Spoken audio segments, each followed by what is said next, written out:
Hi, I'm Peter J. Ray. Welcome to Adventures in History. Today's topic is Ulysses S. Grant, Part 7, Bloody Battles in Virginia in 1864. We stopped last time in 1864. Ulysses S. Grant had his photograph taken. There was sadness in his eyes because of the death and tragedy of the Civil War. Grant's headquarters were at Culpeper Courthouse, Virginia. He was preparing for the spring campaign in Virginia. Julia, his wife, had become more worldly and socially adept, and she was at the White House without Grant at a reception meeting President Lincoln.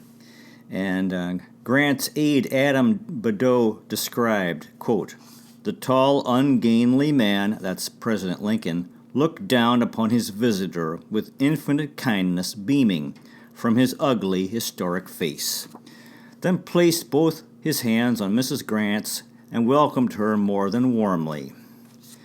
Every week, Grant traveled to Washington, D.C. to meet with President Lincoln and Secretary of War Stanton and had lengthy talks with them. Lincoln and Grant were in harmony.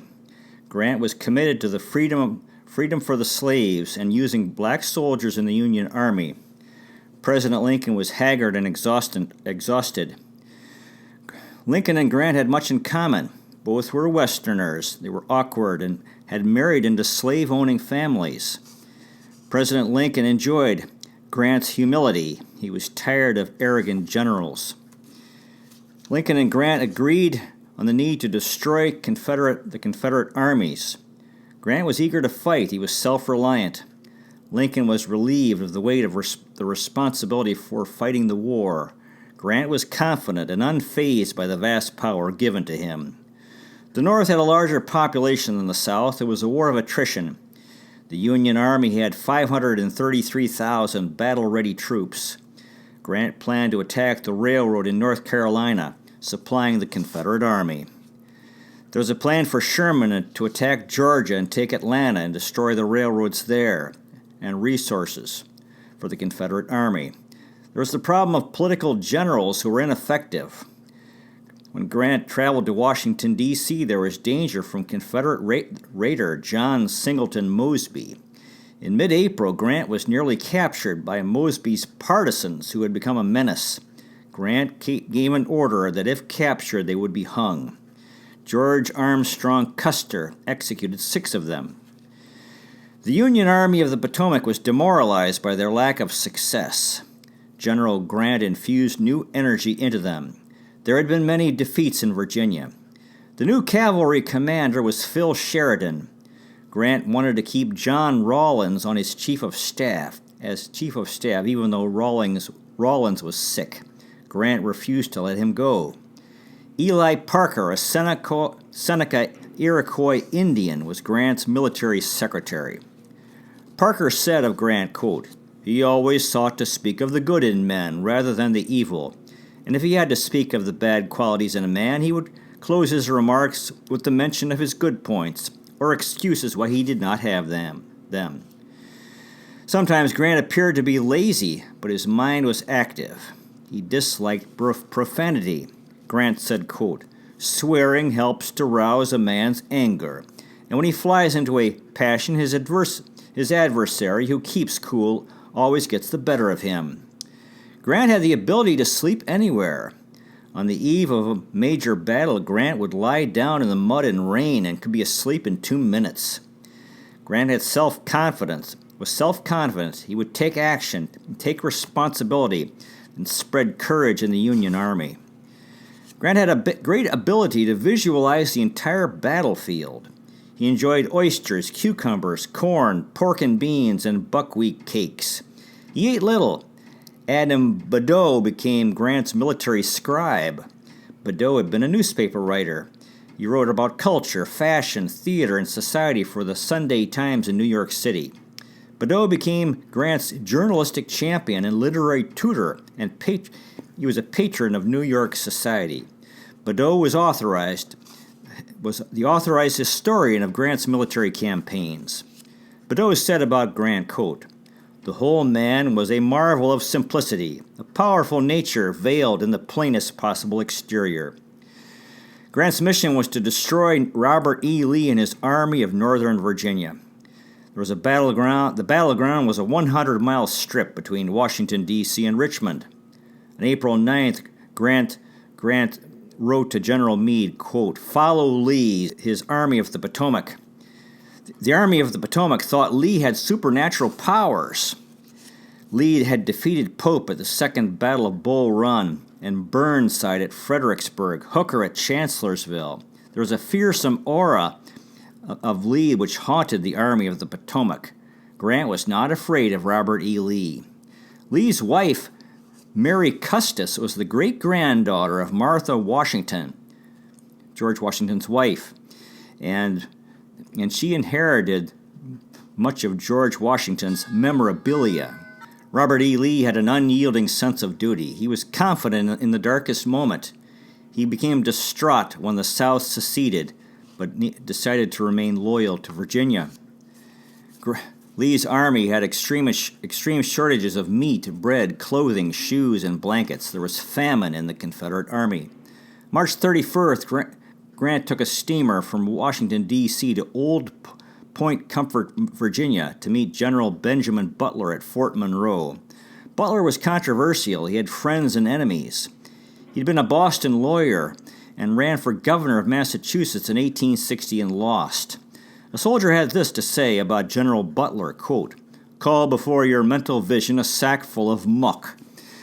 And then imagine 4 enormous German sausages fixed to the extremities of the sack in lieu of arms and legs." In 1862, Butler had been military governor of New Orleans. The local females were emptying chamber pots on passing Union soldiers. He said, quote, "The women of the town were plying their avocations." Grant wanted to oust Butler, but Lincoln and Stanton said it was not politically possible. On April 15th, Grant learned that Nathan Bedford Forrest had massacred surrendered black soldiers, and he was outraged. Grant insisted on the importance of using black soldiers in the war. In late April, the Northern Virginia roads were drying, allowing travel. Grant celebrated his 42nd birthday. On May 4th, he scheduled the start of the campaign, crossing the Rapidan River. General Butler was pushing up the James River. Sherman was attacking Johnston in Georgia. Franz Sigel was invading the Shenandoah Valley. President Lincoln was confident in Grant. Grant took responsibility and did not blame others for failures. There was the logistical challenge of 115,000 men with wagons, supplies, and weapons. He had supplies for 2 weeks, 1 million rations, 200,000 rations for forage for the animals. There was a need to destroy the fear of Lee and the Army of the Potomac. Elihu Washburn said that Napoleon Bonaparte only needed 4 hours of sleep. Grant needed 7 hours of sleep, and he believed Napoleon took naps. On May 4th, Grant dressed for the occasion. He wore his uniform frock coat with a blue vest, 3-star shoulder straps, yellow thread gloves, and a black felt hat with gold braid and a midriff sash, a sword clanking at his side. Grant was asked when he would be in Richmond, and he said, quote, "I will agree to be there in about 4 days. That is, if General Lee becomes a party to the agreement. But if he objects, the trip will undoubtedly be prolonged." This was a joke, and the men laughed. The Overland Campaign ensued, a 7 weeks brutal of fighting. This was the Battle of the Wilderness. It was tricky topography. Trees neutralized Grant's greater numbers and artillery. There were dry leaves and branches which caught fire, much smoke. On May 5th, Grant had a breakfast of cucumbers soaked in vinegar and coffee. Robert E. Lee was leading the counterattack. There was a fear that Lee would die among the Confederates, and the chant went up, "Lee to the rear! Lee to the rear!" This represented the love for Robert E. Lee among Confederate soldiers. At this time, there was the death of Confederate General James Longstreet, and Lee was very sad. During the battle, Grant sat on a tree stump and he smoked 20 cigars a day. He wrote orders and looked at maps. There was brutal hand-to-hand fighting. The fire was a forest There was a fire. The forest was afire, became a raging inferno. The wounded men were roasted alive. The smoke asphyxiated soldiers. In the wind there was a howl, a mixture of the moaning and groaning of the dying men. It was a scene of hell. Grant wanted to banish the defeatist attitude of the Army of the Potomac. After 2 days of fighting the Battle of the Wilderness, Grant went into his tent and cried hard. He had a good cry and recovered. He was resolved to fight till victory. There were 17,000 Union casualties, 11,000 Confederate casualties. He was pushing Lee toward Richmond. Grant continued to attack. The Army of the Potomac was surprised and excited, and morale was up. May 7th, after the Battle of the Wilderness, this was one of the most dramatic moments of the war. Grant did not retreat. He turned south, and the men cheered. The morale of the Union Army was high. Grant was attacking Washington, D.C. There was joy from Grant's being in attack mode. Lee was digging trenches. Grant attacked fortified positions. The Union cavalry was attacking the Confederate Army. The Confederate cavalry and General James Stuart had died. The Union cavalry was strong. On May 8th, Union General John Sedgwick was killed. This was a big loss. The Battle of Spotsylvania, which was a Union victory. Grant said that the only way to win the war was to fight, and men would get killed. On May 11th, he said, quote, I propose to fight it out on this line if it takes all summer. He inspired the North. May 11th was the Battle of Mule Shoe, the Confederate trenches. There was rain and mud and blood, and the wounded men drowned. Men were fighting standing on dead men. The ground was slippery with blood. There were 3,000 Confederate prisoners taken. It was a jumble of dead bodies and difficult to extract the wounded. Since crossing the Rapidan River, there had been 32,000 Union casualties and 18,000 Confederate ones. May 14th, Grant was a mass of mud from head to foot. He washed his own clothes and bathed in a sawed-off barrel. Grant had respect for the Confederate Army. On May 22nd, he stayed in the house where Stonewall Jackson had died. He respected Jackson. A Massachusetts regiment saw Grant devouring a ham on the bone and cheered. Grant waved the bone and continued eating. May, the Overland Campaign continued. Union soldiers were tired. They'd been going through night marches, battling smoke, sleep deprivation, and skirmishes. Some of the soldiers went insane from the stress. However, Grant helped the Army of the Potomac believe in themselves. He destroyed the railroad tracks supporting Lee's army. The Army of the Potomac reached Hanovertown, Virginia, 17 miles from Richmond. Lee arrived at Cold Harbor, where 5 roads converged. During this time, Grant lost his temper. He saw a teamster flogging horses, and Grant said, quote, "What does this conduct mean, you scoundrel? Take this man in charge and have him tied up to a tree for 6 hours as a punishment for his brutality." You can see how much Grant loved horses. Cold Harbor was 8 miles northeast of Richmond. A battle was expected. On June 1st, Lee faced Sheridan. There were 2,000 Union casualties. Grant hoped for a breakthrough to Richmond.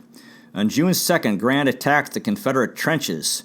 They were swampy. There were gullies. It was rain.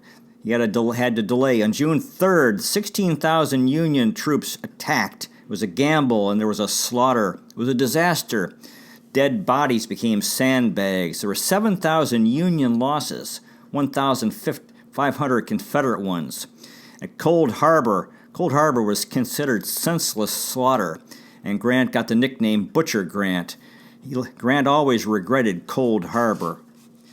After Cold Harbor, there was deep sadness in Grant, and Grant said, quote, "The hardest part of this general business is the responsibility for the loss of one's men.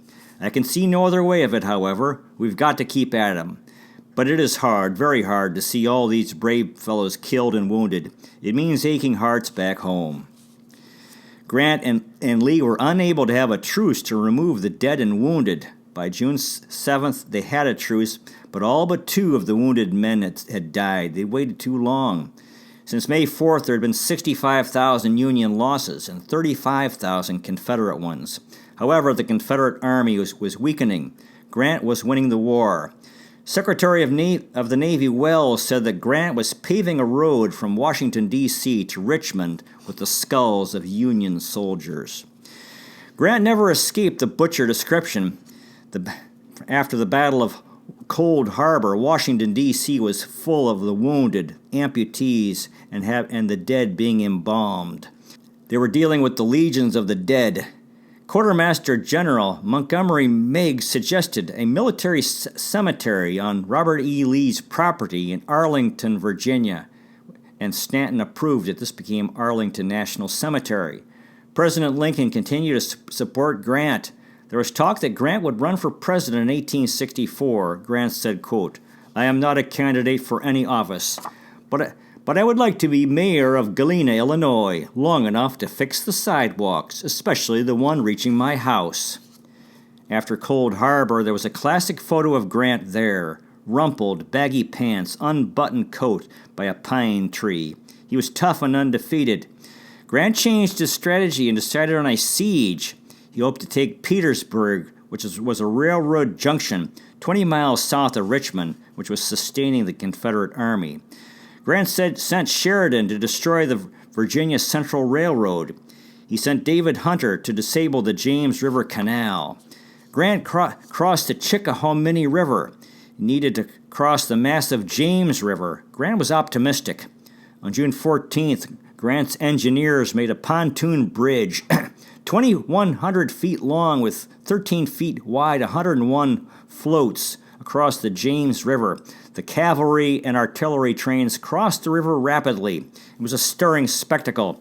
An enormous herd of cattle swam across the river. Butler crossed the Appomattox River. On June 15th, Baldy Smith, Winfield Scott Hancock attacked northern Petersburg and seized rifle pits and artillery and took several hundred prisoners. It was possible for them to take Petersburg, but they delayed and missed the opportunity. Lee sent help. On June 16th, the Confederates retook the trenches, and on June 18th, the Union soldiers resisted, but there were more attacks. On June 18th, since May 4th, the Army of the Potomac had lost 65,000 men. It was the most deadly period in the war. Grant changed his strategy and was digging trenches. He settled into a siege stalemate. Grant's headquarters became City Point, Virginia, the nucleus of the war effort. It was a crossroads of the James and Appomattox rivers and a railroad terminus 10 miles northeast of Petersburg and 20 miles southeast of Richmond. City Point was transformed from a sleepy village into one of the world's busiest ports. There were wharves teeming with ships, barracks, hospital, railroad, field tents, bakeries, and a post office. The signal tower was 175 feet high. You could see the spires of Petersburg and Richmond. Grant had become a tourist attraction. Julia came for emotional support.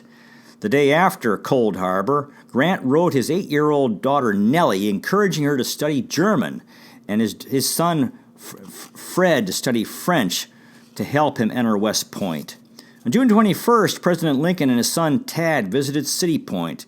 Lincoln was happy to see Grant. Lincoln visited with the troops outside of Petersburg, including black troops. The black troops laughed, cried, and cheered their liberator, Abraham Lincoln.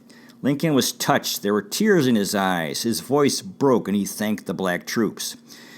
Lincoln could relax during the amiable company of Ulysses S. Grant in his capable hands. President Lincoln's morale was lifted, spending time with Grant. Grant was resigned to a long siege in Virginia.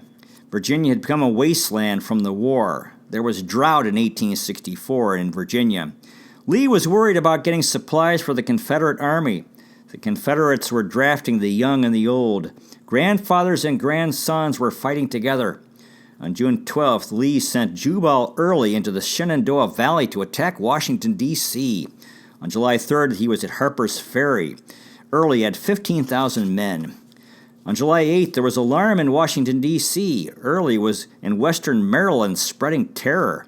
On July 11th, President Lincoln was at Fort Stevens, north of Washington, D.C., and he was under fire from Early. It was the only time in American history a president was under fire in combat. General Horatio Wright arrived at Fort Stevens, and Washington, D.C. was protected. Grant said that they needed to devastate Virginia, quote, so that crows flying over it for the balance of this season will have to carry their provender with them. Early's threat to Washington, D.C. was a psychological jolt. There was grumbling against Grant. They said he needed to have a better defense of Washington, D.C. Grant asked for 300,000 more troops.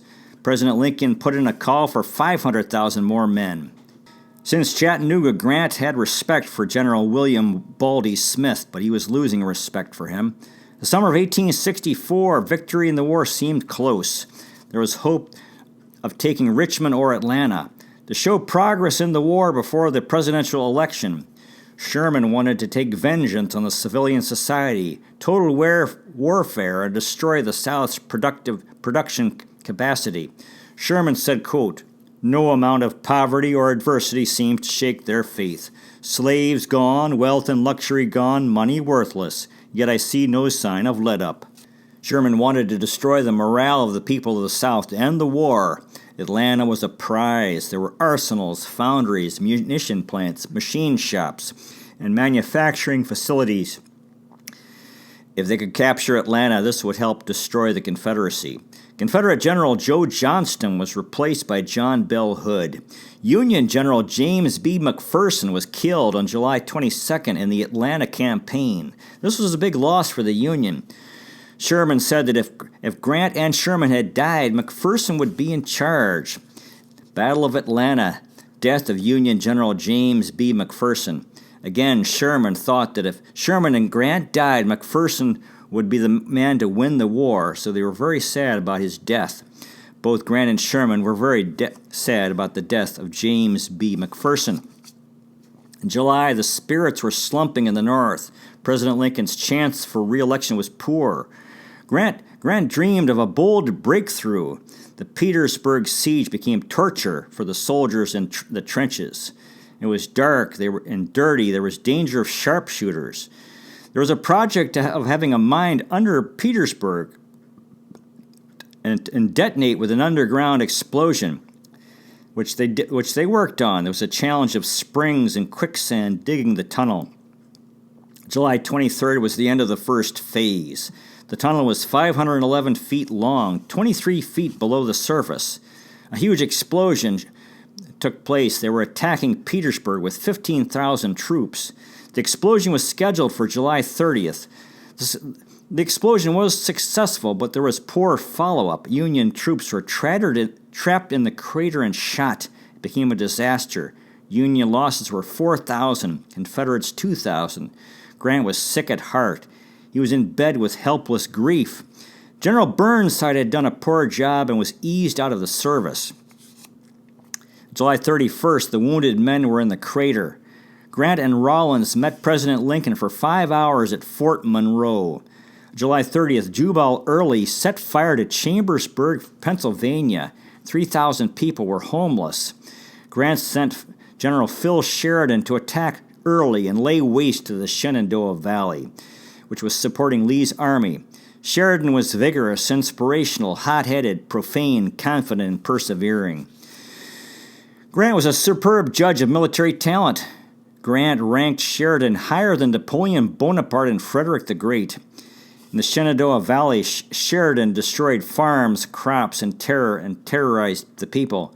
Grant, Sherman, and Sheridan had the fighting spirit which was leading to victory in the war. In August, Robert E. Lee could feel the pain of the terrifying tourniquet of Ulysses S. Grant. On August 9th, John Maxwell, a Confederate agent, boarded a Union barge with shells and ammunition to explode them, which he did. There was a shower of shells, bullets, splinters, iron bars, and human limbs. 53 Union troops were killed, including 38 black laborers. There was a need for better security.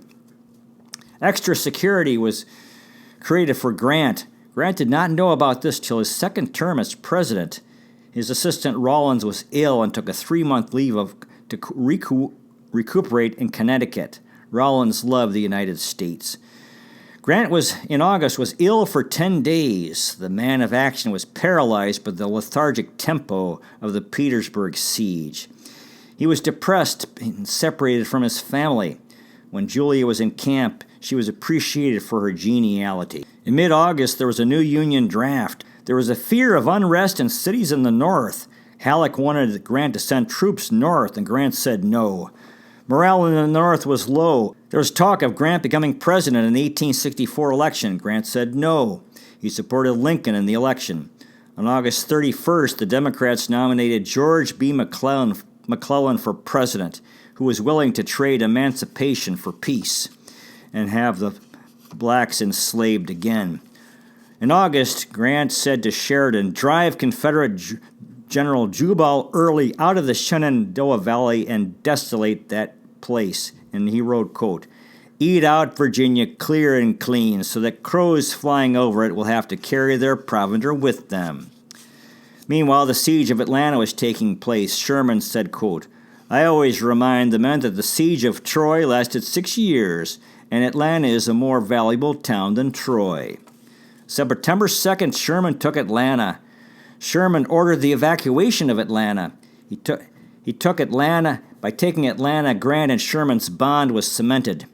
During the Civil War, communication via telegram was vital. During the war, 15,389 miles of telegraph wire was strung. There were 1,500 linemen and operators. On September 15th, Grant conferred with Sheridan at Charlestown, West Virginia. Union troops called Sherman Uncle Billy. The fall of Atlanta. After that, there was the march to the Atlantic coast. A sergeant from Iowa said, quote, "Started this morning early for the southern coast, somewhere, and we don't care, as long as Sherman is leading us." After the fall of Atlanta, President Lincoln called the Confederate Army the Bear, and he said, quote, "Ulysses S. Grant has the bear by the hind leg, while William Tecumseh Sherman takes off its hide." Early still had control in the Shenandoah Valley. Grant motivated his commanders by delegating authority. During this time, Grant went to Burlington, New Jersey, to make provision for schooling for his children. He was mobbed by people on the way. Grant gave the order to Sheridan to whip Early. On September 19th, Sheridan and Early fought in Winchester. Both sides had a total of 4,500 casualties. It was a Union victory. September 22nd, Sheridan had a victory against Early at Fisher's Hill. Grant to Sheridan, he said this was a big help in the taking of Richmond. On October 7th, Sheridan reported burning 2,000 barns and 70 mills and rounding up 3,000 sheep. Scorched earth campaign. There was a massive flight of residents from the Shenandoah Valley. On October 19th, Sheridan had a victory at Cedar Creek. Sheridan had been in Washington, D.C., but returned to rally the troops to victory. Cedar Creek was the last major battle in the valley. Sheridan's famous ride was celebrated in art and poetry. He became a national hero. Grant ordered a 100-gun salute for Sheridan. Grant was at City Point, and he was cool leading the war effort. Jefferson Davis compared Sherman in Georgia to Napoleon in Russia, and Grant said, quote, "Jefferson Davis has not made it quite plain who is to furnish the snow for this Moscow retreat through Georgia and Russia." On October 19th, Jubal had attacked the Union Army at Cedar Creek, Virginia, and Sheridan had rode from Washington, D.C. to the battle scene to rally the Union troops to victory. A poem was written by Thomas B. Reed called Sheridan's Ride, and it goes like this, quote, "Hurrah, hurrah for Sheridan! Hurrah for the horse and the man! And when their statue are placed on high under the dome of the Union sky, be it said in letters bold and bright, here is the steed that saved the day by carrying Sheridan into the fight from Winchester, 20 miles away." In autumn at City Point, Virginia, Horace Porter stepped into Grant's tent and wrote, quote, "I found him in his shirt sleeves, engaged in a rough and tumble wrestling match with his 2 older boys. Fred, then 14, and Buck, 12. The lads had just tripped him up, and he was on his knees, grappling with the youngsters and joining in their merry laughter, as if he were a boy again himself. I had several dispatches in my hand, and when he saw that I had come on business, he disentangled himself with some difficulty from the young combatants, rose to his feet, brushed the dust off his knees with one hand, and said in a sort of apologetic manner, you know my weakness, my children, and my horses. Well, that concludes today's presentation. Thanks so much for watching. We'll continue next time with Part 8, The Life of Ulysses S. Grant. Thanks so much for watching. I really appreciate it. God bless you. Take care, and I'll see you next time.